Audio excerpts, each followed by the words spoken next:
The following production is part of the Play Some Video Games podcast network.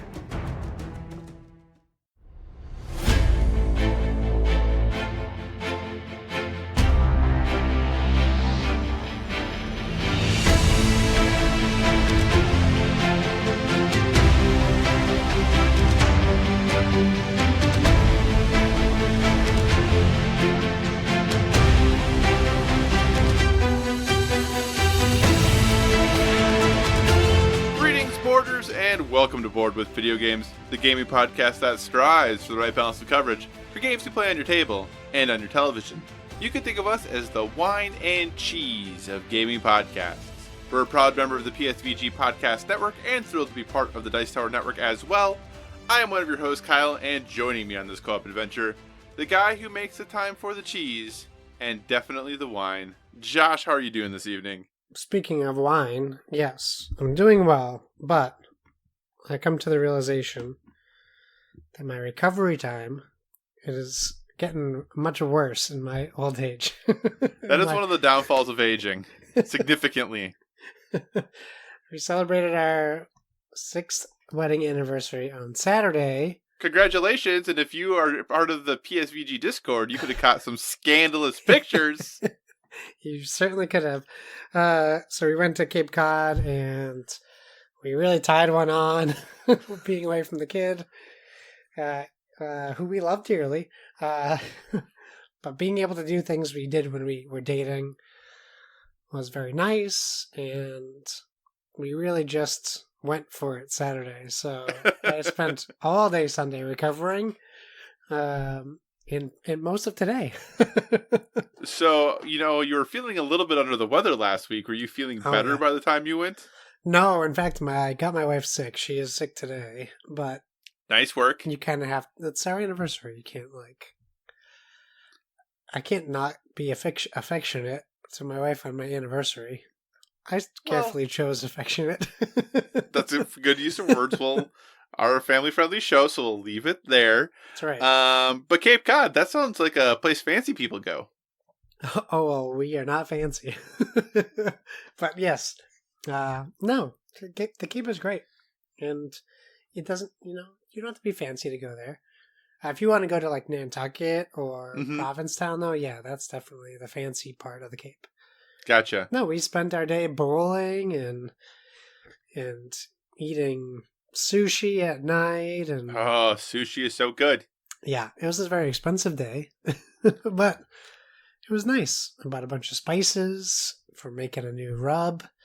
I learned that they make, not only do they make spicy sugar, but also salt. I did not know that. So I got scorpion pepper salt and mango habanero sugar.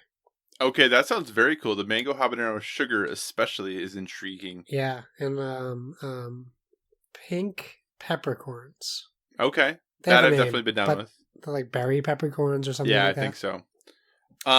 So you said it was an expensive trip. You're talking about sushi and all those good things. What is the fanciest restaurant you've ever eaten at? Whoa, what a question. The fanciest restaurant I've ever eaten at. There was a place we went in the Finger Lakes in upstate New York. It was called Slate, I believe. Okay. And it was like one of those places I paid $35 for a 6-ounce steak, and that's all that came with the meal. There wasn't any sides. It was just a little tiny petite steak. Okay. It was very good. Everyone's food was very expensive. That's probably the fanciest place. It was very when you think of Los Angeles food places. Okay. With the tiny portions and the expensive price tags, that is probably the place I would equivalent that to. Okay. What about you? So the fanciest place I have ever eaten at was a place called Charleston in Baltimore. I went there for a conference, and my coworker and I decided before we were going to go, we're like, we don't have restaurants like this in Iowa, so we're gonna go out one night and we're gonna have a nice dinner somewhere. So we made reservations, and this place is called, again, the Charleston in Baltimore. It's one of those. It is a they do a sampler, so you basically get whether you choose whether you're getting 4 courses, 5 courses, whatever you're getting, and then from the menu you pick however many courses you're having from their tasting menu, I should call it properly here. And then they do a wine pairing. So depending on what you're doing, you can get your wine pairing. And I think I had a drink before the meal, and then I got wine with my 4-course meal. And I think between the two of us, our bill was pushing $500. Oh my God.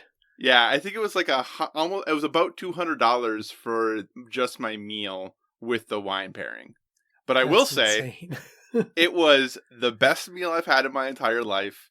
And I'm really glad I don't live in places that have things like that, because I'd want to go all the time, and I definitely cannot afford it. It was a cool, one-time experience, and maybe if I had win the lottery someday, that's a thing I would do more often. But yeah, if you can afford it, Charleston and Baltimore, totally recommend it. It was very good. It was an expensive meal, though, that is for sure. But it was fun. It was a cool thing to do. It was a little. I did it with a coworker, so that was maybe the coolest thing. Not very romantic. No, not very romantic at all. But we had a lot of fun. It was a good time. We had a great time. It was fun. But yeah, it was Charleston and Baltimore. So that was the best and most fanciest meal I've ever had. It was one of those places where, my coworker's a female, and when she went to go sit down, they put a pillow behind her, between her and the booth, so she'd have lumbar. It was top notch. They had sommeliers and all of that good stuff. I was like, man, this is fancy. This is not what you usually eat in Iowa. That is for sure. So, anyway. Wow. So yeah. Hey, should we get on with the show? Sure, why not? Okay, let's do it. Hey, some housekeeping things, a little different than usual. Just some important announcements this time. Number 1, we're going to be changing the day our podcast releases, Josh. Yeah, sorry about that, listeners. No, it's exciting news. So there's really exciting things happening. So starting next week, Board with Video Games is going to start releasing on Tuesdays instead of Thursdays. So this week's episode coming out on Thursday as usual. Starting next week, our podcast will release on Tuesdays, and we'll actually be recording Sunday nights instead of the usual Tuesday nights like we do now.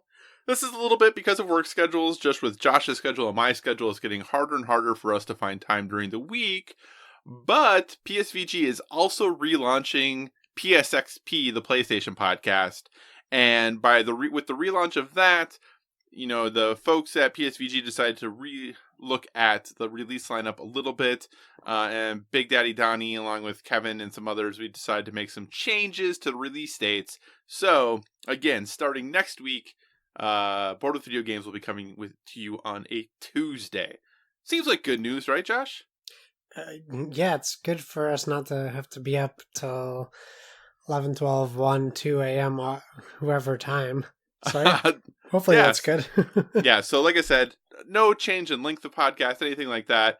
I think the only thing that might slightly be at our negative is big news seems to happen on Mondays. Yeah. So that'll be the little thing for our news shows, is we'll probably miss the biggest of the big news stories, but that's okay. Our news stories, we tend to take a little bit of a different turn anyway. Other big announcement is the next Patreon exclusive episode of Board with Everything will be releasing very, very soon. In fact, by the time you're hearing this podcast, it is definitely recorded, and it might be out. If not, it'll be out in the next day or so. So if you want to get in on that, we encourage you to check out PSVG's Patreon page at patreon.com/PSVG, and any contribution level there, and you can get Bored with Everything. And finally, as always, just a quick shout out to the Dice Tower Podcast Network, which we are a proud member of.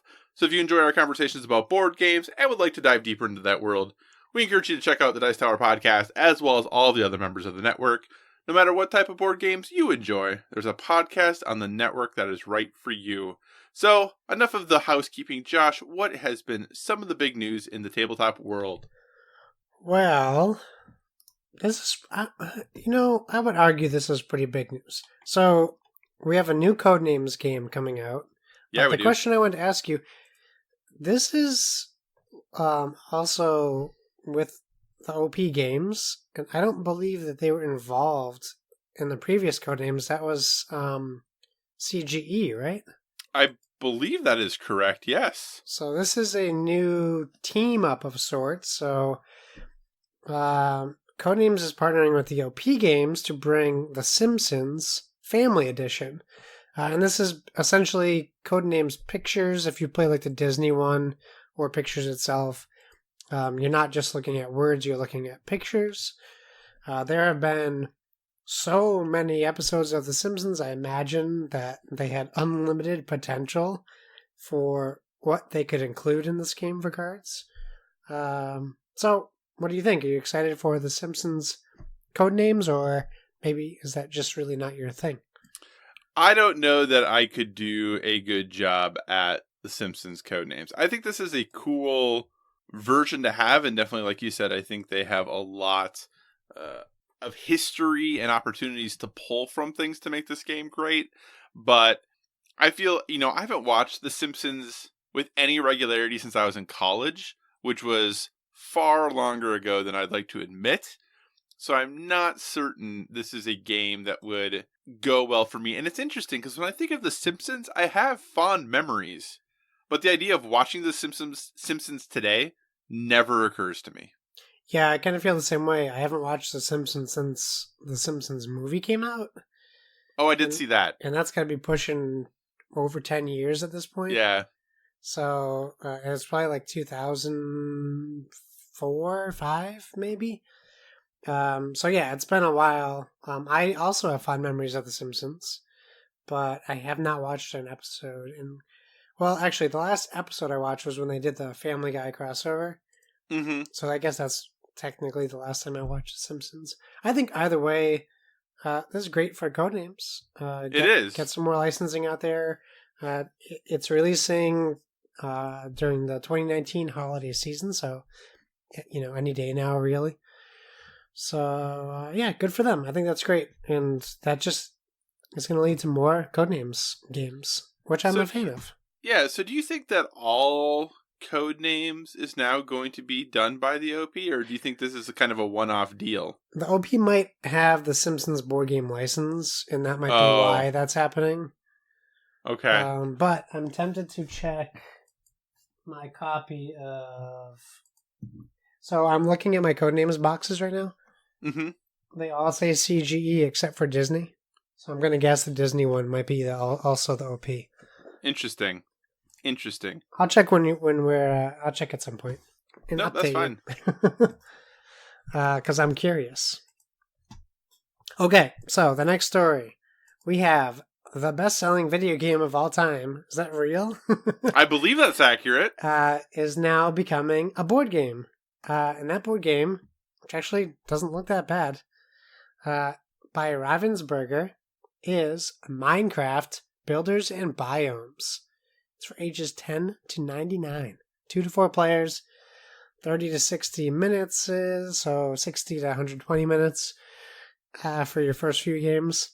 And basically, you're going to compete to gain the most points by the end of the game by mining rare cubes, fighting dangerous mobs, and building structures as you explore the overworld. Collecting weapons and resources mined from a block of 64 cubes will aid players in ensuring a victory. This is from DicetowerNews.com.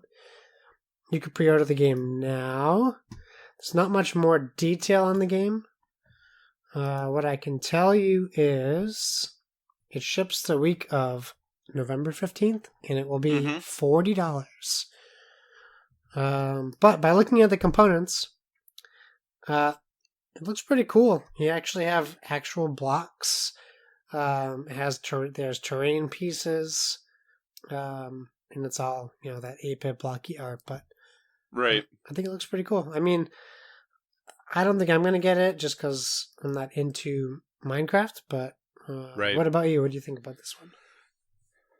I do think that cube of 64 blocks is kind of neat that you build and kind of mine out of to get resources. That's pretty cool. I'm partially surprised this is a competitive game because not that I've played a ton of Minecraft in my day, but I owned it on multiple systems and played a lot of co-op Minecraft. So when I think of Minecraft, I think of cooperation. I don't think of competitive. So I'm just kind of a little surprised by that, but I guess maybe it'd be hard to create a co-op game when you're playing a game that theoretically has no stated goal or outcome. Now you Right. suddenly have to have one. So I could see that, I suppose, a little bit. But I think the downfall to this, I have never been a fan of the Minecraft aesthetic. I know some people like it, and that's totally fine. I have never enjoyed it. And as a result, since the game looks exactly like Minecraft, I don't like the way this game looks at all. Okay. It's totally true to how it should look. I'm not saying it is bad on its face. It is just not an art direction and style that works for me. So if you like Minecraft, great. I've never really been a fan of the way Minecraft looks. It just doesn't do it for me. And that makes it really hard, even at $40 for me to think about spending money on it. That's fair.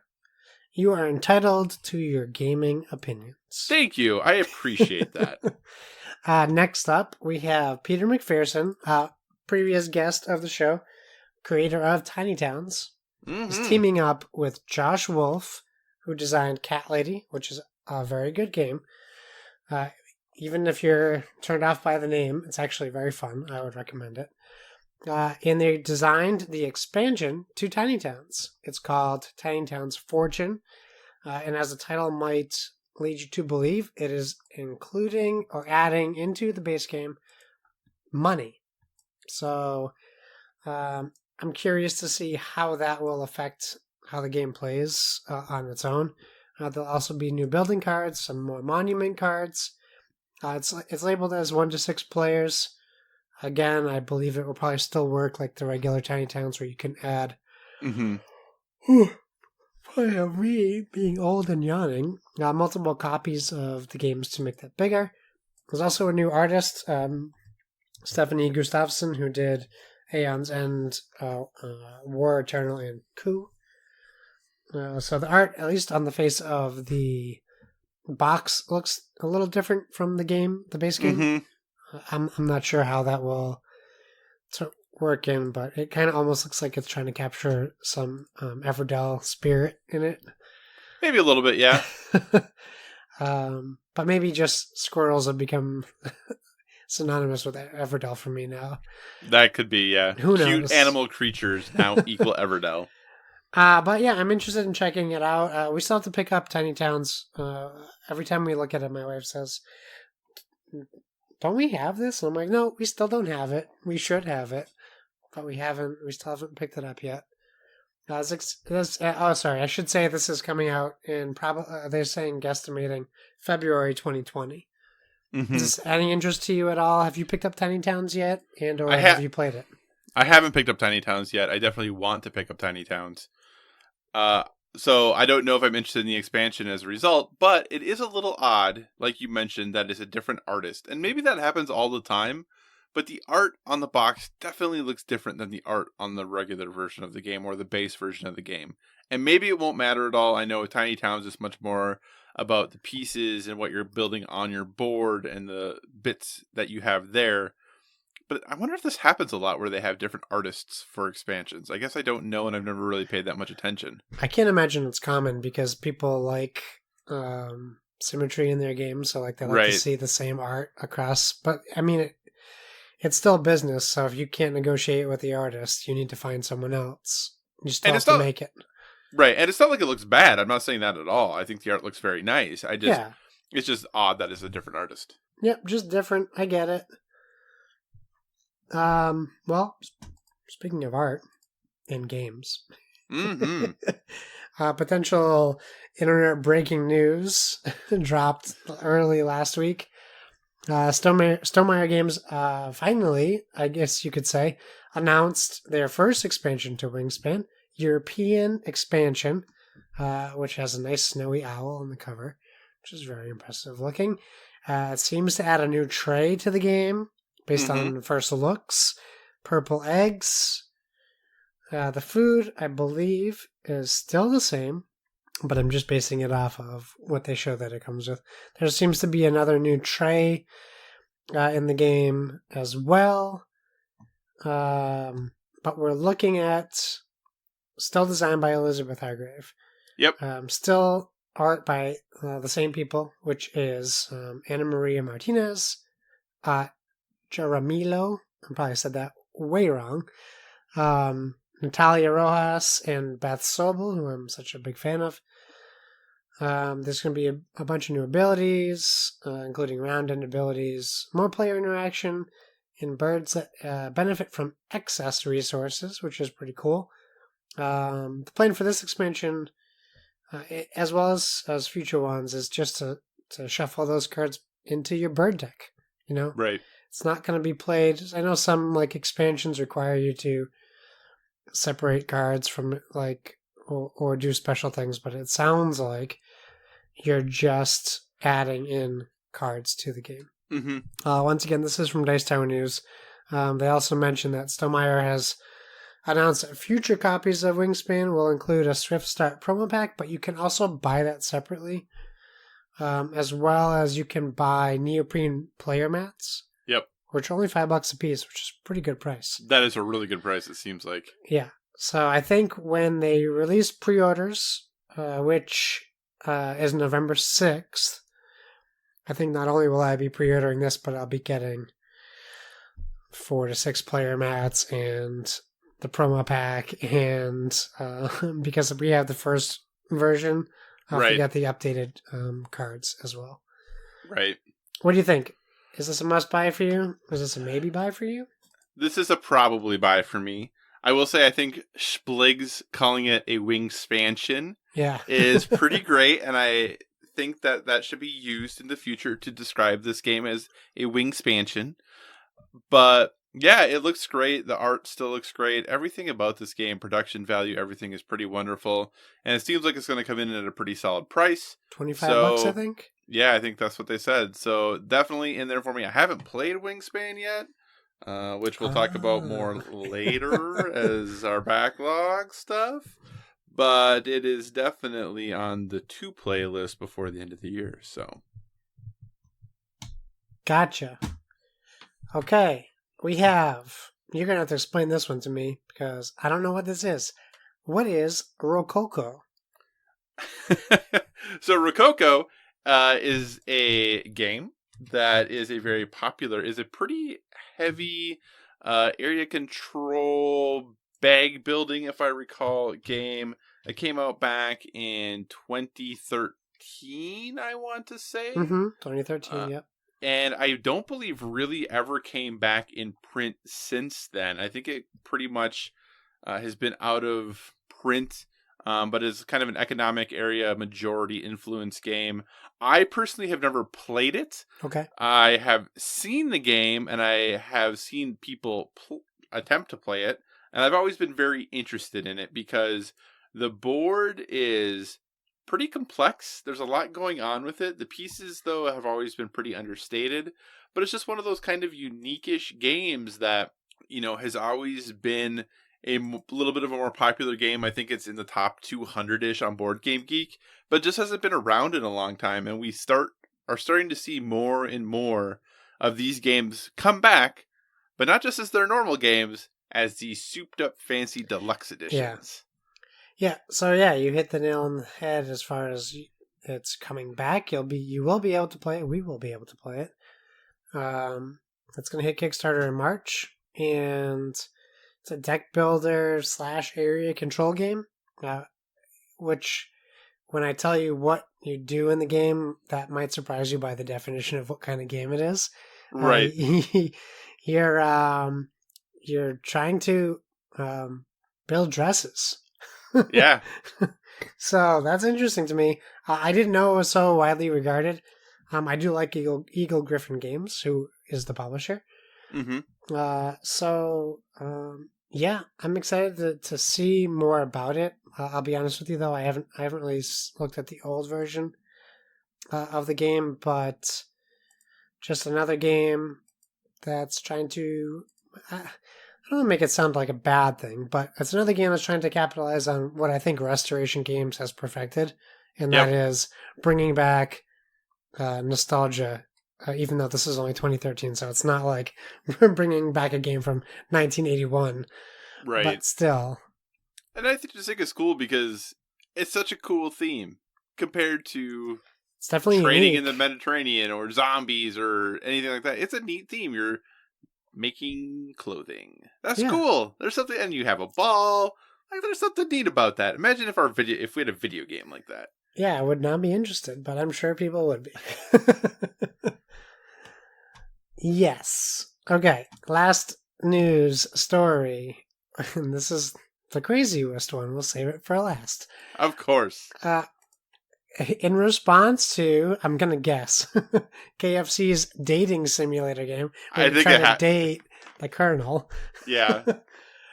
Wendy's has released a tabletop RPG where you have to fight McDonald's. But it's a little bit more than that, because it is a 97-page PDF. Yep. Wendy's tabletop RPG game. And that is just insane that this exists. I think it's super cool. And you know what? If I had like a regular D&D group, I would 100% jump at the chance to take part of this probably crazy, insane game. Yeah. But unfortunately for me, it's still just a really, because of where I am gaming wise, it's just a weird publicity stunt.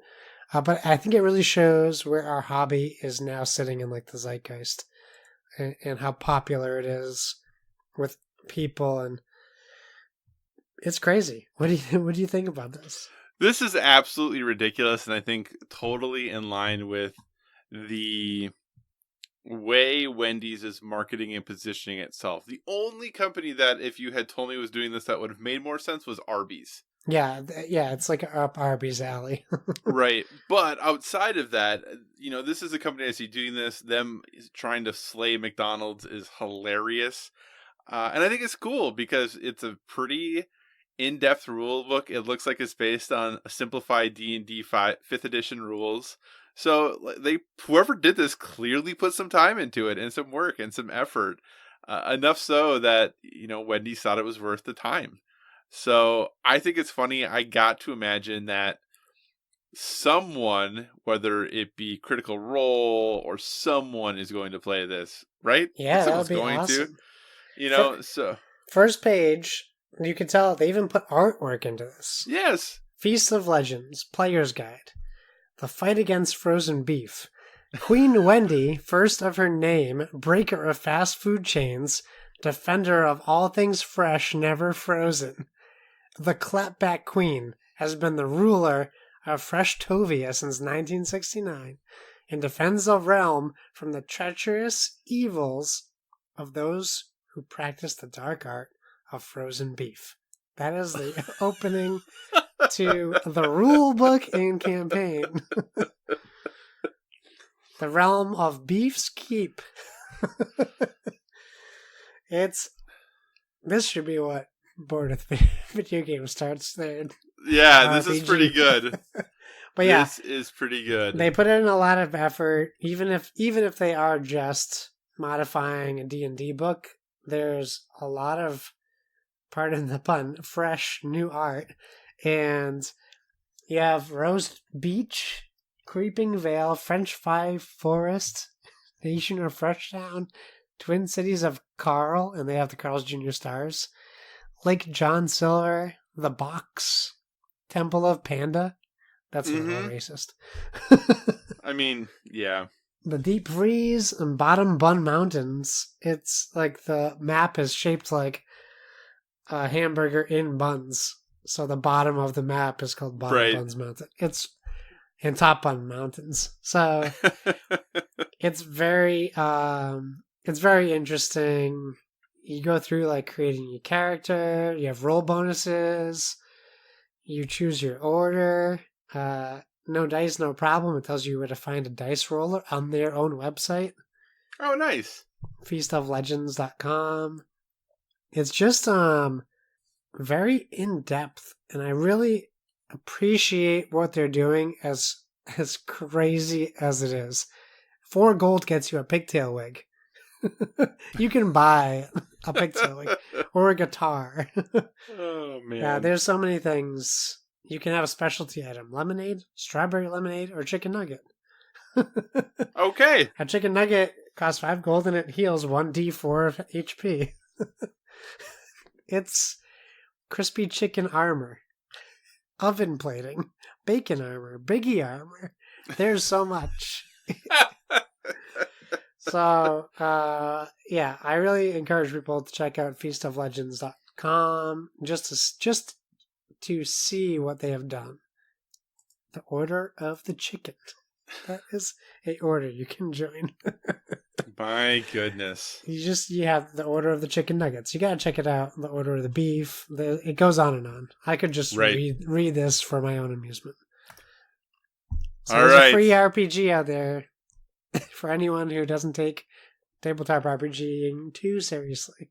That's right, and it sounds like it might be an excellent one to play. All right, transitioning a little bit to some video game news. I'm going to have a few, maybe a little more unusual stories here. We'll see how this goes. First story, Josh, and we'll see how much you care about this. My guess might be not at all. But co-founder Rick Fox has filed a multi-million-dollar lawsuit against his Echo Fox partners. Now, if you're not familiar with Rick Fox, he's a former professional NBA basketball player. Celtics. Played for the Celtics and the Lakers, if I recall. Not a huge NBA person, but I think that's right. Yes. Has done some acting and things like that. In 2015, I think, or a few years ago, he decided he wanted to get into esports, and he acquired a League of Legends team, Gravity Gaming, from the North American League of Legends Championship Series, if I recall, and they rebranded to Echo Fox. And then that game, they have expanded. I think they sponsor some Street Fighter folks and maybe some other fighting game folks. But Rick Fox has kind of been the face of Echo Fox this whole time. Earlier this year, Rick Fox threatened to leave, and this is now a little bit from Wikipedia, just so you know where this stuff is coming from. Rick Fox threatened to leave esports after accusing a, quote, shareholder of making racist comments against him and Echo Fox CEO Jace Hall, as well as threatening Fox's family. So that was kind of the first rumblings that there was going to be a big issue. When that happened, Riot Games, who is the folks who make League of Legends, pressured Echo Fox into selling their League of Legends franchise, which they did to Evil Geniuses for $33 million. And I know some people were really stoked to see Evil Geniuses back. But now Rick Fox has filed lawsuit against his partners, saying that, now I'm misplacing where I was going with this. But he said, quote, I am calling on regulators and law enforcement to immediately look into Amit Razida and his illegal deceptive business practices. I want to make sure I'm the last victim. Fox said in a press release, that's all thanks to Gamasutra. Okay, Josh. Esports. Yes. They're a thing. Seem to be pretty popular. I often wonder if we make them out to be more popular than they are. I don't know all the time. But you see, selling their franchise for $33 million. That's a big deal. That's a lot of money. What do you think about all of this? Is this one of those situations where, gamers are not being open to Rick Fox? Is this something that was just between him and his partners?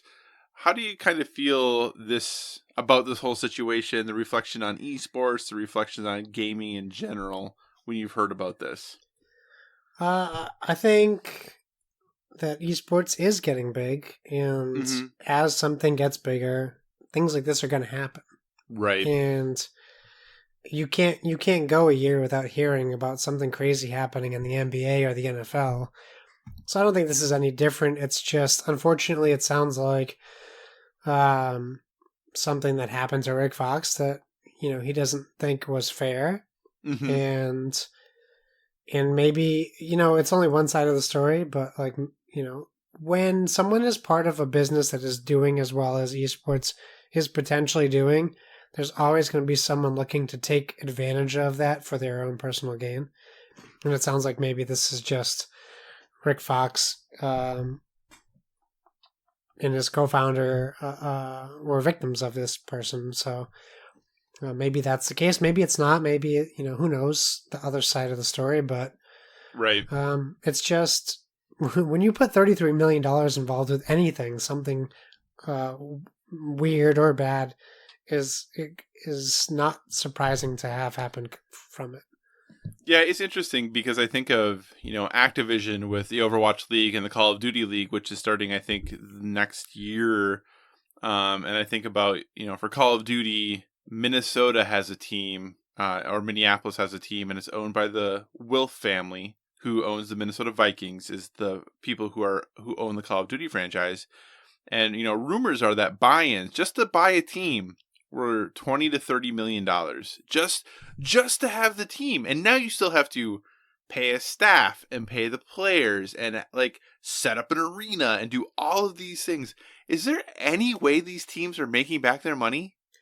That's, I think about the fact of Overwatch League. Yeah. $30 million for a buy-in, right? I watched every single game on Twitch, or when I watched it on Twitch. I did spend $15 on the League viewer. Yeah. So I spent $15 one time. How in the world are these places making their money? It's all advertising. Am I that out of touch with how much advertising yes. generates? Because my goodness. Look at YouTube. I know I watched a whole lot of Toyota commercials. Look how much money YouTube makes. Not only how much money YouTube makes, but how much they make and can also pay all of these millions of content producers just through advertising. Right. I still don't understand the finer points of how they're making their money, but I do know that where they're making their money is through advertisement. Obviously, right. That's a whole different level for esports. Right.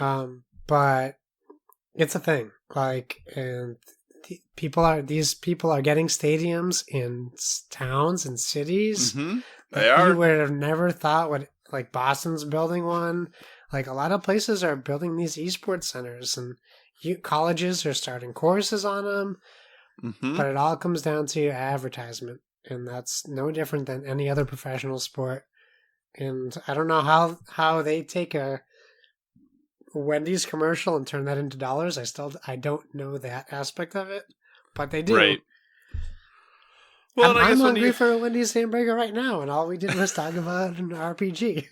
That's true. I guess, when I think about the Overwatch League, most of the teams or all the teams are sponsored by someone. Dallas Fuel had a Jack in the Box logo on their, shirts that they wear or on their, uniform. And I guess that's true. And there literally were Toyota commercials every break just about, and Coca-Cola is the official sponsor of, so I'm sure they're paying money, but man, that seems like that money. I feel like a lot of that, the Coca-Cola, the Toyota, all of that, that's going to Activision though, right? That's not going to, because that's going to the league, not to the teams, unless they have some sort of collective bargaining or revenue share or something like that. I don't imagine those players make a lot of money. Well, in Overwatch League, I think the minimum salary was $60,000 for real. Per player, I think. 50 is 50. It was 50 or 60 was the minimum salary. Now, many of the players get far more than the minimum salary, but most of them also provide housing, healthcare. I think they have to provide healthcare. Okay. So that's double what I thought it was. It's not like they're making no dollars. Well, if you think about it, you have players like Seagull, who is making thousands of dollars a month being a streamer, who then they were trying to get into the league, or DeFran or someone like that. So I think maybe and I could be wrong because I don't see Call of Duty as being a highly streamed game as far as the number of people who watch it. So maybe for those people who are turning pro, it's a little more lucrative. But, even if you look at Fortnite, the Fortnite Pro-Am stuff works because they have no obligations to teams for Fortnite for the most part. They might be signed up with a team, but it's not a lot of obligations that they put on them. Whereas, Overwatch, it's pretty strict.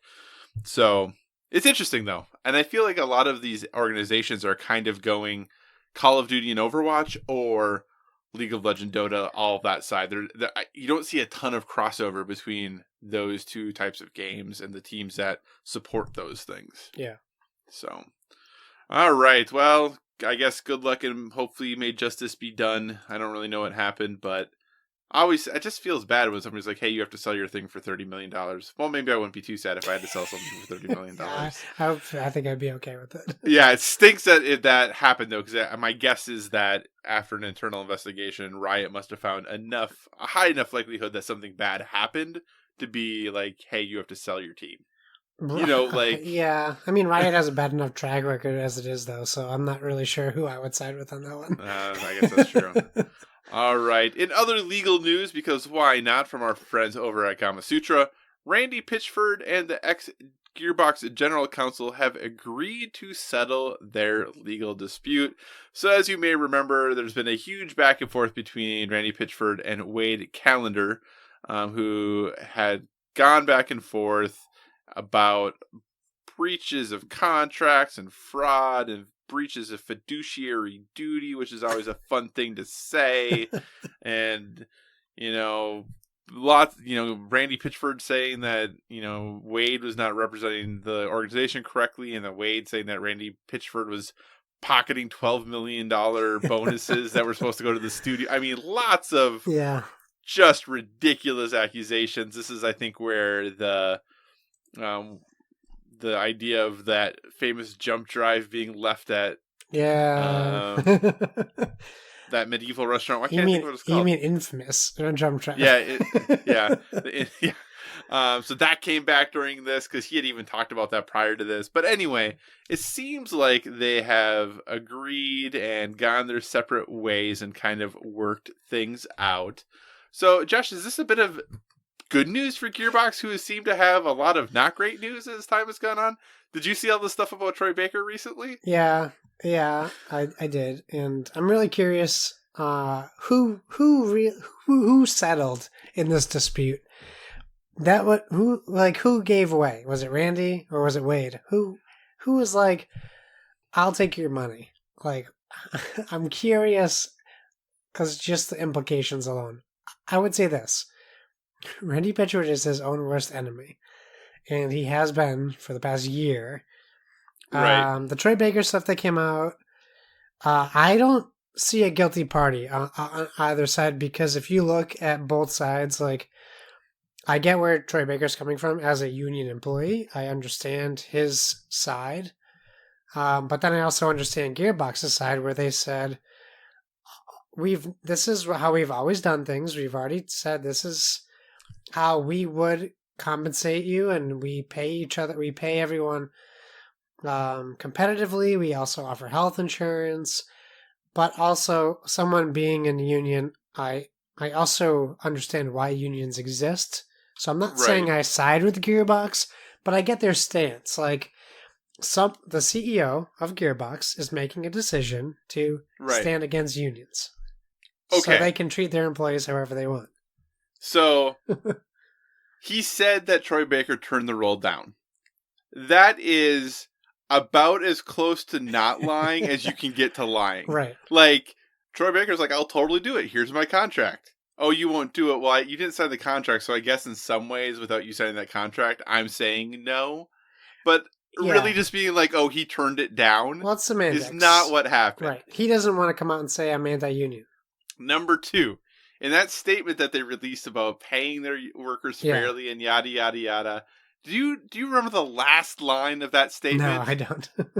They said, hey, we've always prided ourselves in working and growing like homegrown talent, and we're really excited to see how successful Troy Baker has been since he worked with us. Yeah, I do remember that. Are you kidding me? That was a nice little jab.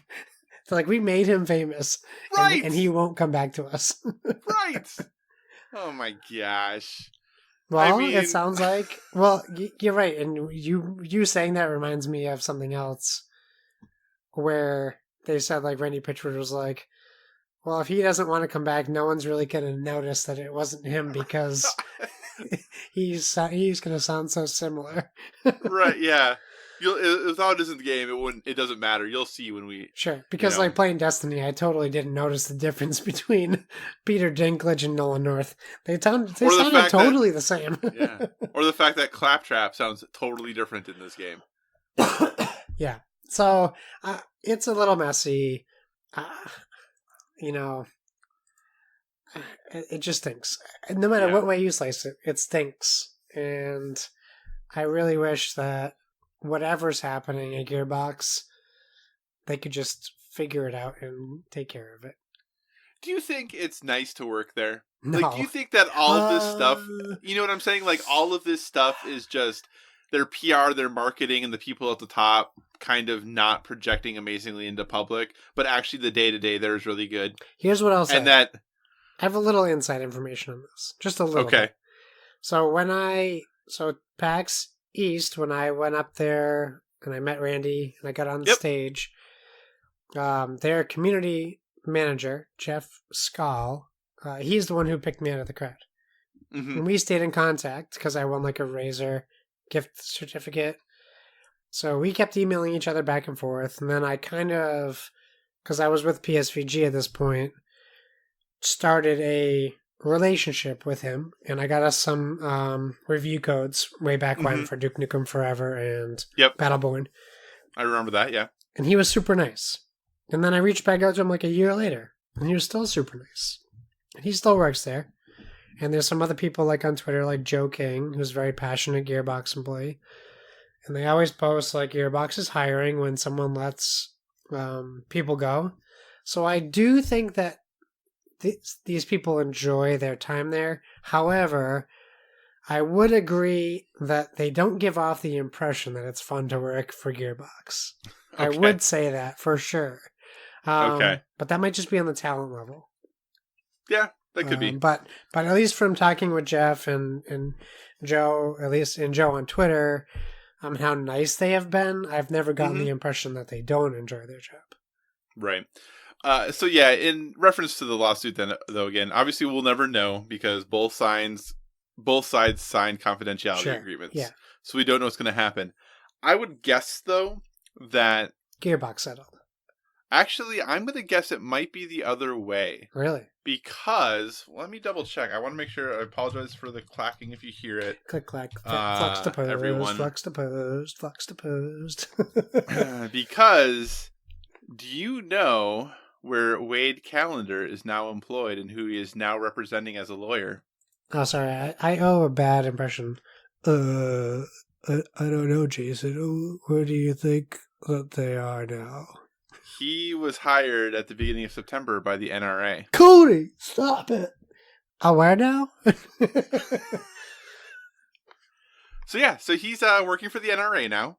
So my guess would be... I don't like him already. So my guess would be he had some potential professional reasons why not being involved in lawsuits would be beneficial to him anymore. You would think a game with over 1 billion guns in the NRA would get along great. You would think. Seems like it should. But that, and like I said, I don't know that for certain about who settled where. It just seems really odd to hire an attorney and be like, oh yeah, by the way, I'm suing my former CEO that I worked with. So I'm guessing maybe that's where that came from. Can I play Borderlands 3 on the PC? Because I'm not... You can? Okay. I'm interested then. Wow. Man, well, we're going to turn to some more happy news. That was happy. that was happy. That was happy. Okay, we'll change it to something where we don't have to do an impression maybe then. Okay. So New York City Comic Con wrapped up here recently. And there was a Marvel Games panel at it. And at that Marvel Games panel, we learned that there's going to be at least a 6th, if not more, playable hero in the upcoming Marvel's Avenger video game. And Ms. Marvel Kamala Khan is that 6th playable hero. Josh, how do you feel about that? Yeah, we saw some gameplay too. Awesome.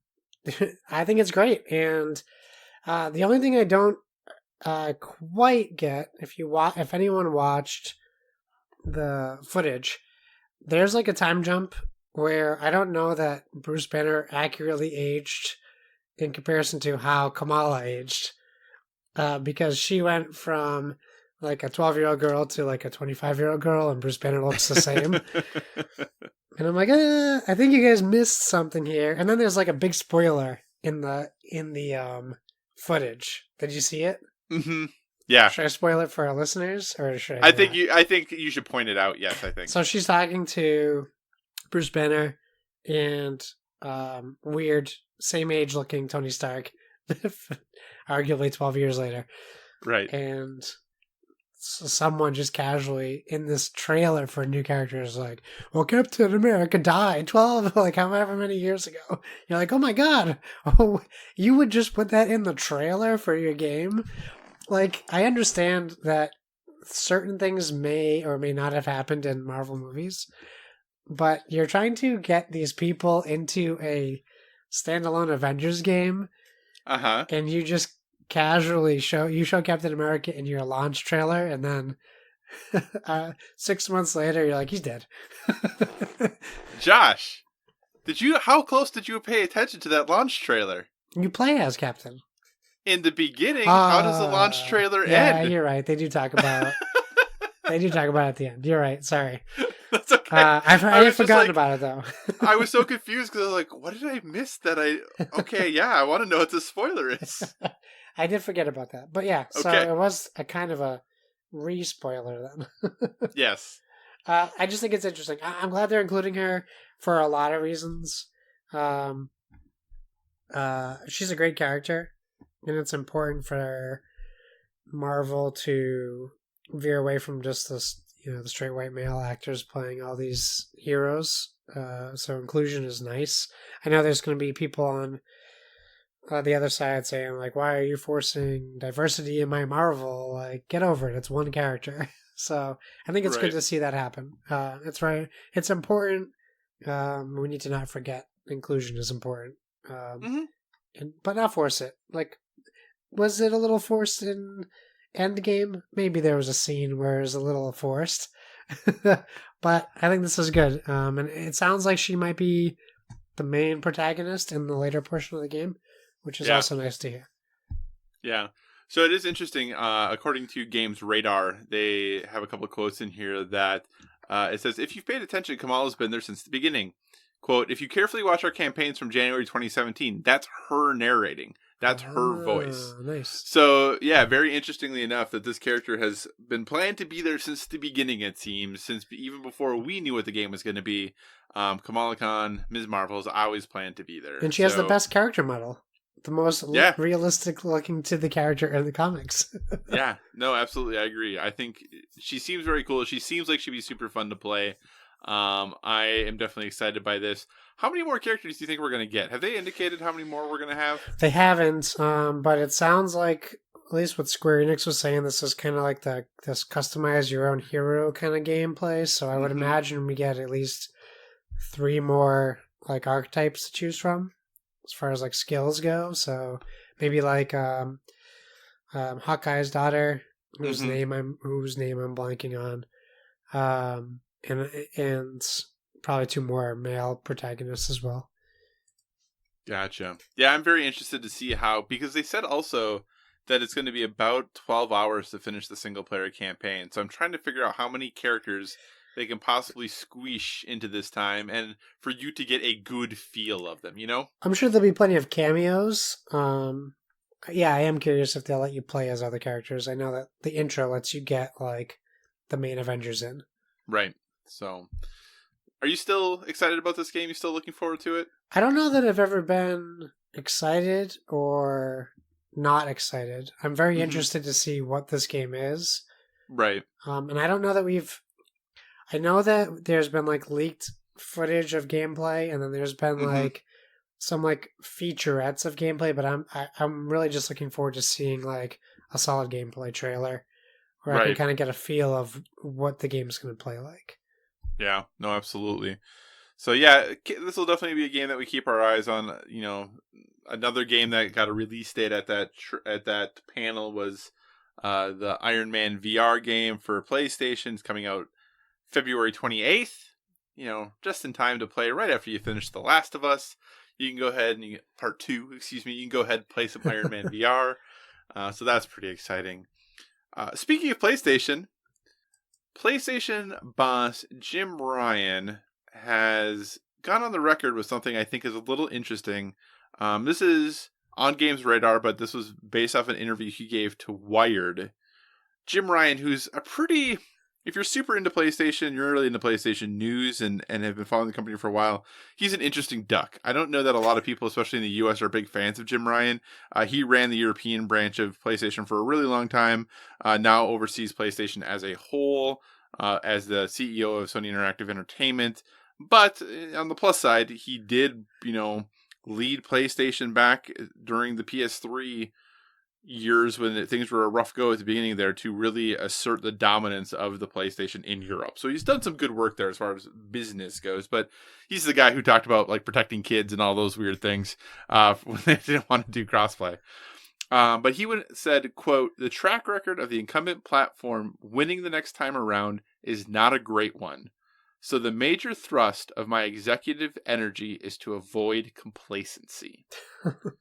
So that's what he said. And now, with that in mind, some things to keep in mind is that, the crossplay beta that PlayStation was running is now quote unquote over, and any developer who wants to implement crossplay can now do it. They cut the price on PS Now in half, basically. So it's now $9.99 a month instead of the $19.99 a month, or you can buy an entire year for $60. It has over 800 games as part of the service. PS3 games still need to be streamed, but you can download PS2 and PS4, and they're adding more marquee titles like God of War, Uncharted, for Grand Theft Auto 5. And, in addition to that, Sean Layden, who is head of SIE, or chairman of Sony Interactive Studios, and the head of SIE Japan, both have quote-unquote retired. Yeah, that's interesting. All within, like, the last week to 10 days. Yeah. So, Josh, good signs or bad signs for Sony? What does all this mean?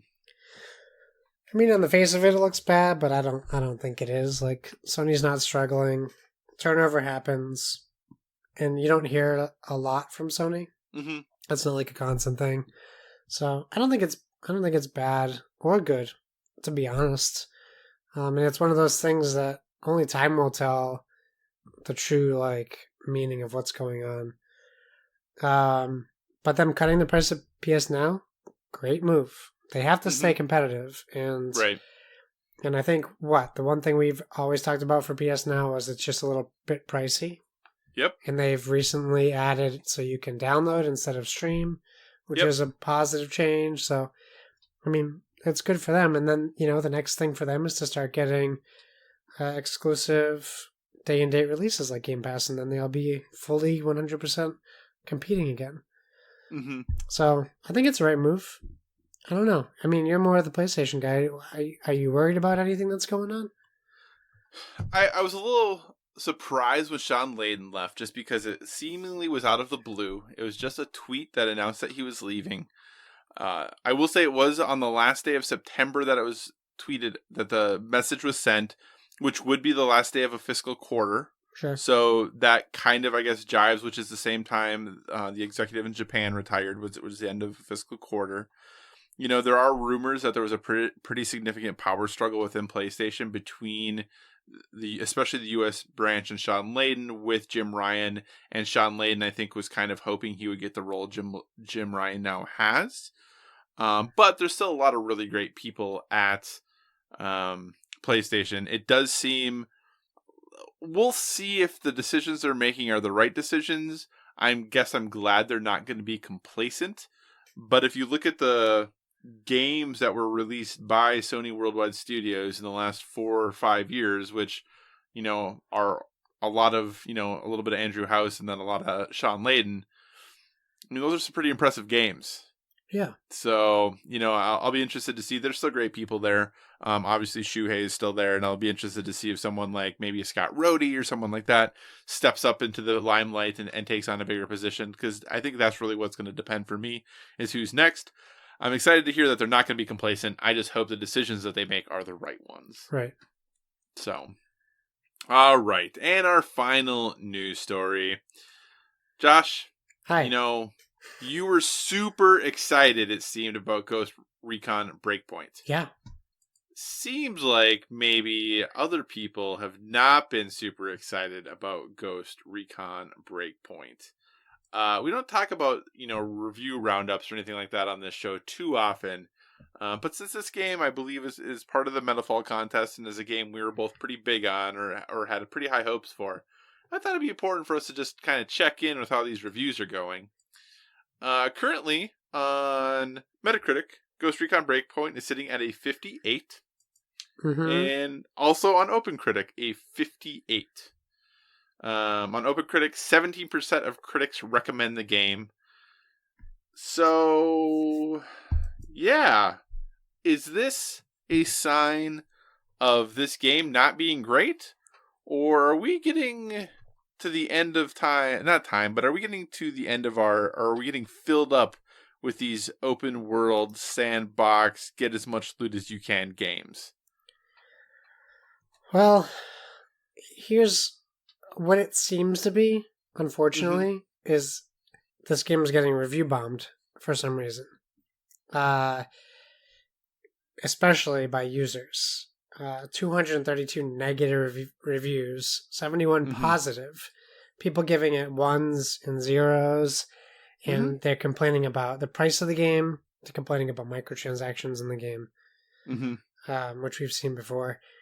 If you look at the lowest review score from a quote professional reviewer from that VG247, they gave it a 20. And this is the quote for the review. I really wanted to like Breakpoint. Ubisoft has a habit of making mediocre games, Assassin's Creed and Watch Dogs. Now, do you think Assassin's Creed and Watch Dogs are mediocre games? But finish that quote, sir. Really shine with a sequel. But this is a significant setback. I would rather play Anthem. At least traversal doesn't make me want to put my head through a window. This game is about the traversal. This game is about the realism of being an injured soldier, being prone, covering yourself in camo. And you're comparing it to Anthem, a game where you're Iron Man. I just don't know where the reviews are coming from. I'm more inclined to look at the 60s, 65s, and the 70s that you're getting, where it seems like it's a mediocre game. It's not, I guess. It doesn't look like it's where people expected Wildlands to be, which is fine. I get that. I'm so skeptical these days. And I'm not saying this because I want this game to be good. I'm really not. In fact, if anything, the reviews have probably turned me away from buying this game right now, at least. But there are still plenty of high scoring reviews for this game. So I think it comes down to you have to play it. You gotta play it. If you're interested in the game, maybe you don't buy it.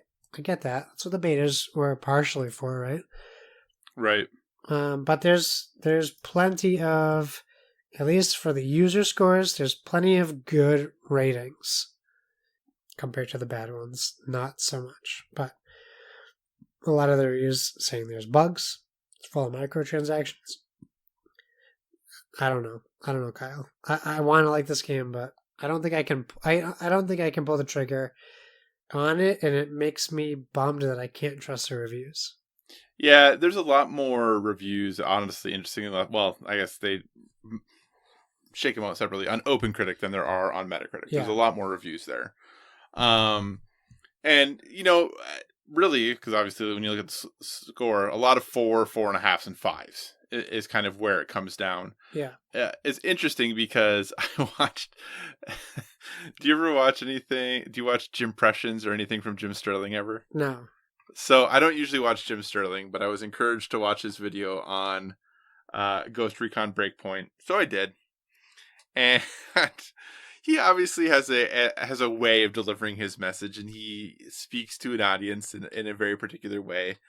But he got himself intoxicated and then recorded his review of it because he said that's the only way he could make himself have a good time doing this was if he was drunk. Oh boy. And then went on to go on a tirade about how horrible this game was. Now, the one thing I will say that in his tirade, that most of which was nonsense, not in the sense that it wasn't true from his experience, but he was just drunk and saying things. The one thing I do think is interesting, though, that he brought up, is kind of where I wanted to go with the conversation about this game, is it fair, and this happened a little bit with Destiny 2, the launch of Shadowkeep as well, is it fair to hold a game that requires you to be online to a high standard if the game constantly disconnects you. In the sense of, the game is telling you can only play this game if you're online, and now we launch it, but our servers are so cruddy, you can't connect. What should our level of patience be in those situations? Well, I mean, that's a good point. And like, we had that problem with Anthem when it came out. Mm-hmm. If you're going to charge a customer 60, 70, 80, 90, 100 and whatever dollars for a product, the expectation is that it works when they get it. So Right. yeah, we should 100% hold someone accountable. And if we're at the point where these companies run betas over months and they put out a product that doesn't work when it's released, shame on them. They had plenty of time to prepare. And you know what? And maybe they should be penalized with low review scores or low sales. And maybe that should be the point. I didn't realize it was unplayable right now. I didn't realize that that was what was happening, because I've seen so many videos and people streaming it that I didn't realize that people were having issues connecting. But if that's the case, yeah, you can't do that. You can't put out a game that's unplayable. I had so many issues with Assassin's Creed Syndicate. That's Unity. Sorry, Unity. Yep, gotcha. Okay. Like, I was looking forward to this game, and it was unplayable for months. Not just because you couldn't connect, but because you couldn't connect, and then there were game-breaking glitches, and then both, and then one or the other, depending on the day you tried to play. Yeah, shame on them. You don't put out games that are broken. Right. Delay them, test them more, do whatever you have to do, but it's saying you don't have respect for your customer base in a manner of words. Like, I'm sure they're not putting it out saying we don't respect our customers, but that's the impression that it gives. Yeah. It is just interesting because I felt like we had kind of gotten over that hump of games that had a lot of online features just not working at the beginning. I felt like maybe we had cleared a bunch of that hurdle, but it seems as we're coming into the end of the console generation here that we're running into more games with more types of problems again. And I don't know if that's because we're pushing consoles harder and further. I don't know what the deal is, but I feel like we're getting a lot of glitches again that we kind of had at the beginning of the console generation. So that's interesting. All right. So you said not going to buy right now. When will you decide how will you decide when to play this game? Well, I think unfortunately, I don't know that I will buy it at this point because we have so many games to play. Yeah. If I start reading updated reviews or review scores, maybe I'll start looking more into it. But yeah, ultimately, I don't know what's going to change me. Like, I was just talking to Coach Mo today in Discord about it, and he's not having fun with it. Right. And that's just another person, confirming what other people are saying. Yeah. So I don't know. I really wish we were in this point where I didn't have to be so cynical about reviews, where I could just actually trust them. Because it's not just Ghost Recon, Breakpoint. I think we saw a little bit of that with Borderlands. And I'm sure we'll see more of it with other games. Like Call of Duty stands to be a very divisive reviewed game. It does. It really does. I'm very interested to see how that game shakes out from a review standpoint. Yeah. So, all right. Well, hey, we'll move on to our topic of the show, which probably shouldn't take us too long. But as we come into October, the end of the year looms. This means the days are getting shorter, the temperatures are getting colder, and we have to start thinking about what 2019 has going to be, what it's going to mean for games. We had a question not too long ago, and I can't remember who it was from, so I apologize, just about our backlog and kind of what we wanted to finish out the year with still, and what games we still wanted to play. So I thought this was a really good time to look back at what our gaming plans are, look forward to what our gaming plans are for the rest of the year, and maybe look back at what games we still want to ensure we get played. So all we're going to do is kind of jump in. We'll look a little bit at the release calendar moving forward. So we'll talk about that from a video game perspective. And then we'll talk about both the board games and video games on our backlog that we want to get wrapped up. And then we'll kind of move on from there. So, Josh, the night we record this, we're actually recording, oddly enough, on a Monday night for us. But tomorrow, Concrete Genie comes out. And I'm very excited about Concrete Genie. We already own Concrete Genie, so that's pretty cool. Do you have any desire to play this game? Are you going to play it at all? I mean, I'll definitely give it a shot since Okay. you bought it and we share. So yeah, I'll definitely give it a shot. The E3 stuff really, or the PS State of Play or whatever. Mm-hmm. Where did we see last State of Play? Wherever we saw it last, it definitely looked interesting to me. Right. So I'll take a look at it, but I think it's more in the platformer category based on. Yeah, I don't know. I don't know what to call it or categorize it. I think it's almost more of like an adventure game. Yeah. Okay. So maybe like more of a Tim Schafer kind of game. Yeah, I think there's going to be a little bit of combat and stuff, but I think there's definitely some weird story and possibly puzzle-solving quirkiness associated, so... Yeah, I'll give it a shot. I mean, you're definitely more excited for it than I am, but it's just probably for a lack of information from my end. Gotcha.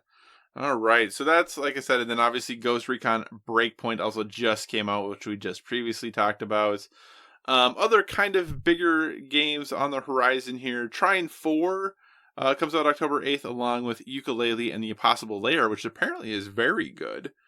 Any interest in either of those games? Have you played any of the Trine games? I want to say I played Trine 2 or 3 as a demo, but not much more than that. Gotcha. It interests me. I like the gameplay style, and it seems interesting, but I just never got into it. Gotcha. I think I have Trine 2 on Steam. Okay.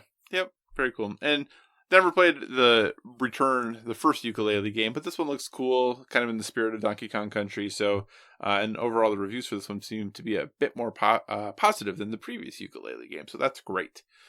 Kind of moving on, Killer Queen Black is coming to Switch in October, which is awesome. Grid is coming out as well, October 11th, which I know Seth, I'm sure, is very excited to play. Any excitement from either of those for you, sir? Nope. All right, we'll move on. Plants vs. Zombies Battle for Neighborville comes out officially October 18th, as well as Return of the Obra Dinn to consoles. Any excitement for either of those two games? Also, no, but I do know you like the Plants vs. Zombies Garden Warfare. Yeah, they are fun. I don't know if I'm going to pick this up, but I do enjoy the Plants vs. Zombies Battle, games. Those I have a good time with those. I think the next really big title is Call of Duty Modern Warfare on October 25th. Yep.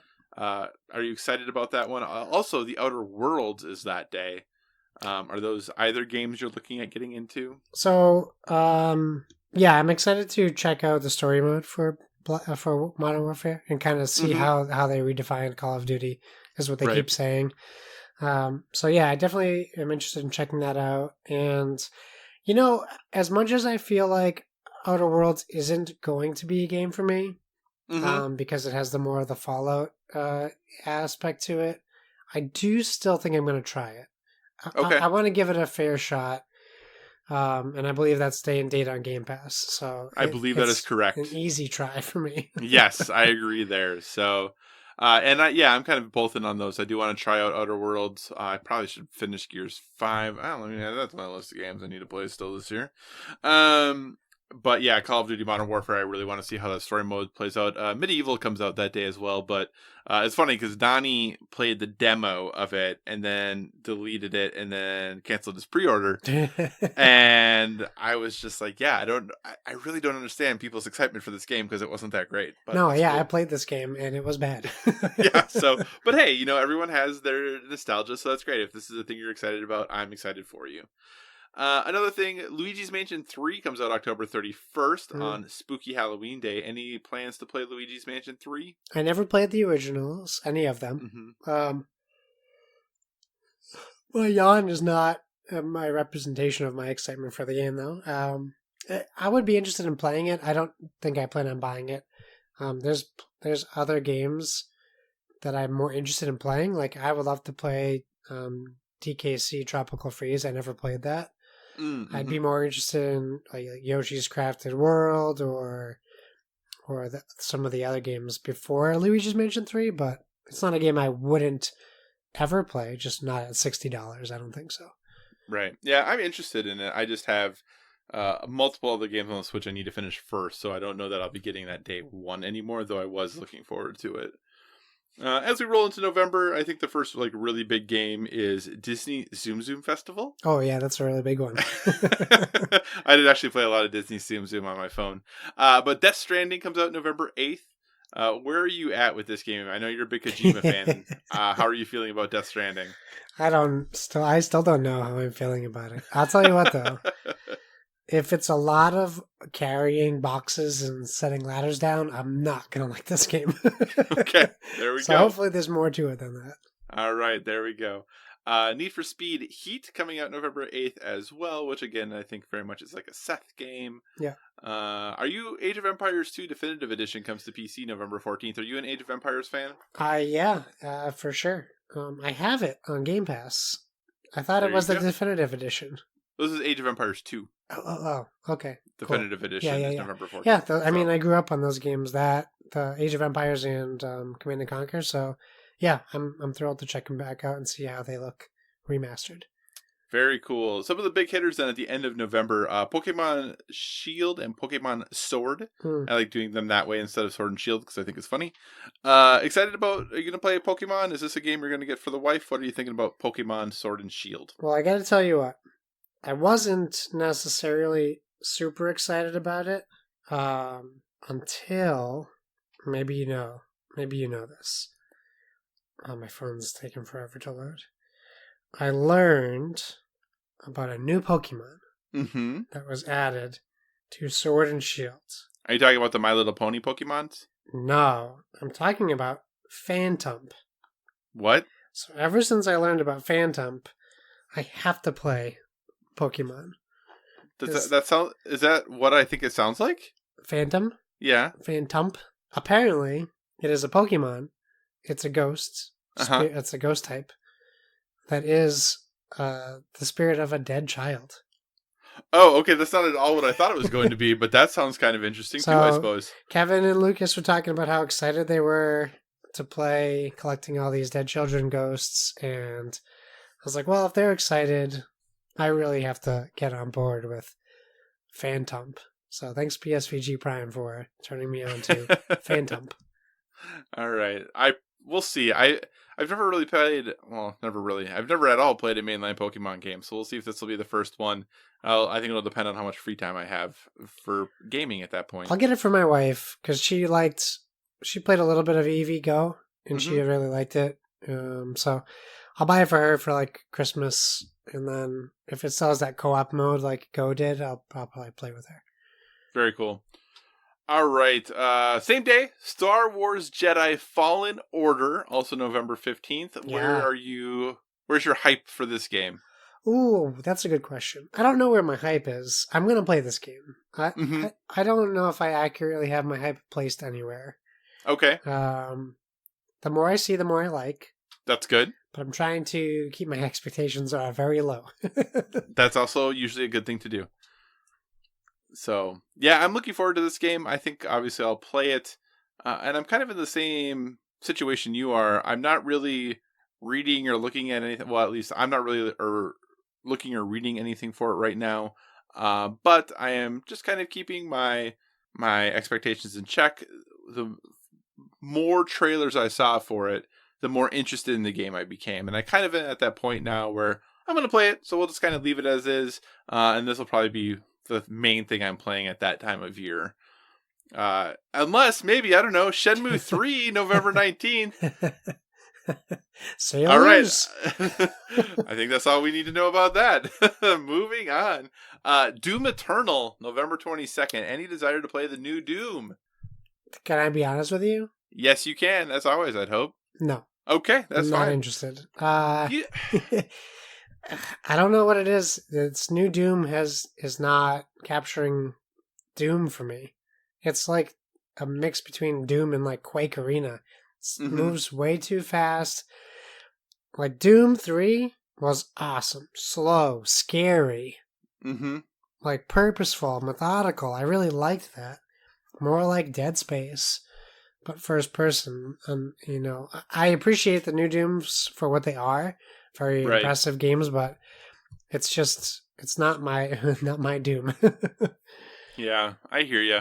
I was really looking forward to this, but I will say my Excitement has dwindled. It seems like Bethesda needs a win. Am I wrong about that? Yeah, Bethesda's been having some issues as of recently, so I would like for them to have some wins. I'm Yeah. still a big Bethesda fan, but lots of swings and misses for me from them.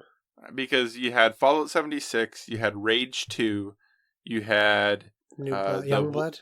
The new Wolfenstein game this summer that went over not great. So I feel like it's been a while, and it just feels like Bethesda's been more quiet as of late. I don't hear Pete Hines out there as much talking as he usually does. Just seems like they're kind of pulling back on a lot of things right now. Maybe that's just my perception. I don't know.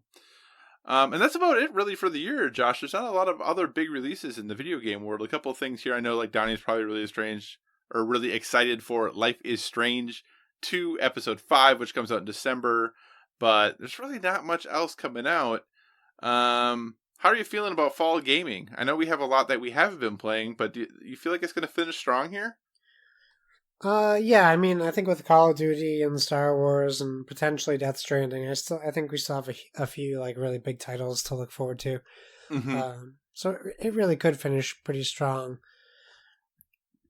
You know, I don't know that we've ever seen in December with a lot of new releases because people are getting gifts of older games that they want to have time with. So, oh yeah, for sure. So I think it's nice to have a quiet month for December so you can actually play the games you're getting and enjoy them. So yeah, I think we'll have a good solid end to the year. Yep, I agree there. Okay, so then we just talked about all the games that are still coming out. Yeah. Josh, when you think about your board games and your board game collection, what are the board games you would still like to get to the table this year that you think would be important when we talk about end of the year awards and all that stuff? What do you still want to get played? Oh boy, for end of the year awards? Yeah. So I still have, I mean, we're in October, so this is appropriate, but I still have Terrors of London and Horrified that I need to play. Both games that I'm looking forward to. I also have Vindication from our friend William? Yeah, Herkowitz. You say his name right, I don't. William Herkowitz. So I really want to play that. I'm really looking forward to getting Hunger Games Mockingjay to the table. We just picked up a Game of Thrones Catan, which I really want to play.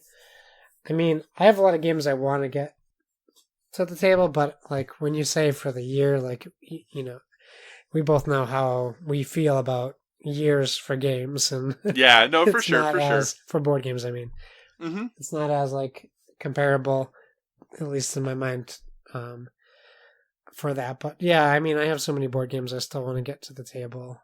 All right. Hopefully I can get them through. So here are the ones, I was looking at my collection earlier. Here are the games that I still want to play before the end of the year. Machikoro Legacy, Black Angel, Tapestry, Wingspan, Century Golem Edition Eastern Mountains, Edge of Darkness, and the Pearlbrook expansion for Everdell. Those are the things that I'm like, I really probably should get these to the table still at some point this year. You only named like the biggest games of the year in your list of games you haven't played. No, but these are all games that I own that are sitting still in plastic on my shelf that I feel like it's probably important for me to play. Yeah, and Machikoro Legacy I know will happen at the holidays, so that one's not super high on the list because I know we were just waiting until we had 4 people to play it. But the rest of them are going to be a little bit of a challenge, I think, especially like Edge of Darkness. I think just learning it's going to be a doozy in of itself, so we'll see. But that's kind of where I'm at for board games. Where are you at for video games, sir? What do you still want to try to play before the year is out? Oh, before the year is out? Yeah. I absolutely need, and I was just thinking about this the other day. So I started The Last of Us, but I had like some reservations before I started because I need to finish A Plague Tale. I still haven't finished that. Okay. And I really feel like that's going to be one of those games that I could easily put in my top at least 10 games of the year. Right. So I really want to finish that. It's bumming me out that I'm not making time and that I started The Last of Us before. But yeah, I want to get Last of Us finished hopefully this month. But as far as the other games I need to get finished by the end of the year, I'm not sure that I have a need. I want to play Slay the Spire. Still have that on multiple platforms now. I have Creature in the Well that I really want to play because I've been hearing that's good. I played a little bit of Bloodstained. I think I decided that it's not necessarily a game I need to play. Okay. I Um, have that downloaded. I haven't started it yet. it's Castlevania. So, at least from what I have currently, not including the games that haven't come out yet. Right. Those are the only ones I need to finish. I still have to, play Mass Effect Andromeda. That's still in my backlog. Metal Gear Solid 5 is still in my backlog. So there's plenty of games I still need to play. Right. I hear you. But I'm not feeling so much the need anymore to finish games, if that makes sense. I feel like if it gets its hooks in me, I should mention Borderlands 3. Borderlands 3 is a game I need to finish this year. But I think what's holding me back on Borderlands 3 is not playing with someone else. So I'm going to work on that, and then hopefully I'll play it co-op and then get through it. Gotcha. Yeah, my video game list actually isn't that big. I have Borderlands 3 and Link's Awakening that are both in progress, so I don't consider those really backloggy things because I'm working on them. The games that I need to play that I really am not playing at all right now, or probably should play, are still Devil May Cry 5, Resident Evil 2, Outer Wilds, Gears 5 because I started it but put it down, and Astral Chain because I own it but I think the box is still in plastic, or the game is still in plastic. So those are like the 5 video games that I'm really like, I really probably should get these done to have a good rounded list for the end of the year, especially because Outer Wilds got so much hype. I like the previous Devil May Cry games. Resident Evil 2 is supposed to be good, and I like the early Resident Evil games. And Astral Chain's Platinum, which is great. I like Platinum, and I like the other Gears games for Gears. So these should all be games I want to play. And I do want to play them, I just haven't played them yet.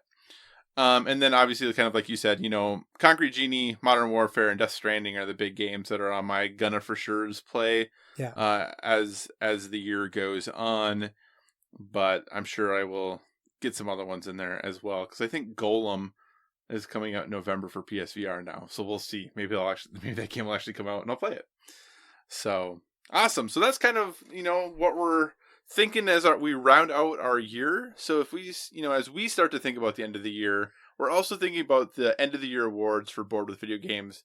So if you have some fun categories you'd like us to include, please let us know. Also, if you have some clever names for what we should call these awards, let us know that too, because that would be great. Josh, we have just a couple questions from our listeners, so let's get to those before we call it a night. Let's do it. So Splig jumps in, with 2. I'll start with the first one. Want to play a game? And he puts in the Saw GIF, or GIF if you're crazy. Pick a game off your co-host's shelf/backlog, and they have the month to play it. Not necessarily beat it. He did follow up saying, well, we already know Josh started Last of Us, and then he put a cryptic reply that spelled out Slay the Spire for Kyle. In capital letters. Yep. If I had to pick a game off your shelf, I would pick Wingspan as a game that you need to play before the end of... Did he say month? The month. The end of the month. End of October, okay. So I have to play Wingspan. Are you going to name one of those video games too? No, just pick a game. Okay, perfect. Wingspan it is. Then, because it is October, and in relation to his other question, I'm going to pick Horrified for you. Okay, cool. So his other question is, given into the Horrified hype? ?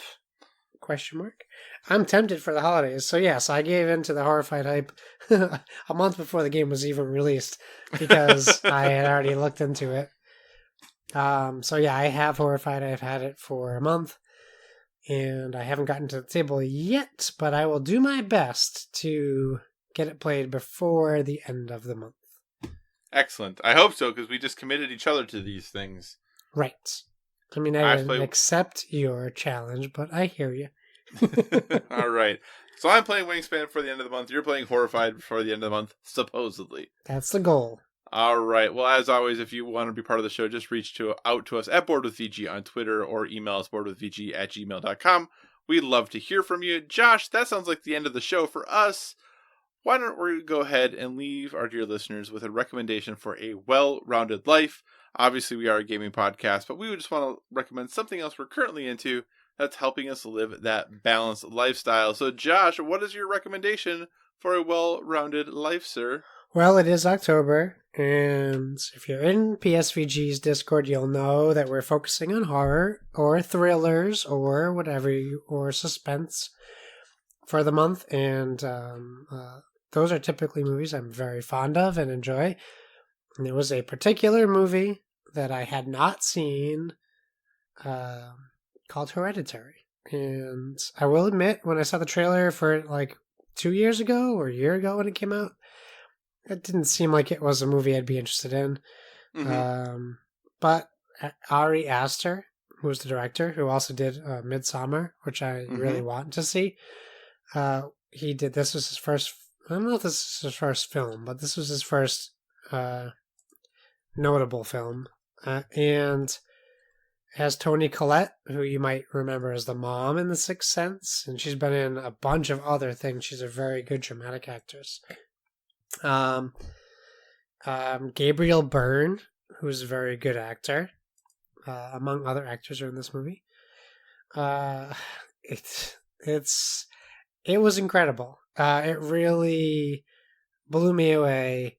I'll definitely get into more depth with Donnie and probably Lucas on PSVG DLC this month.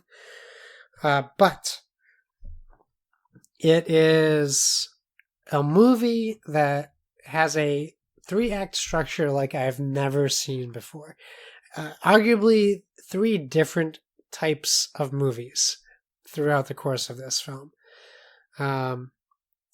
It's the first act is a drama.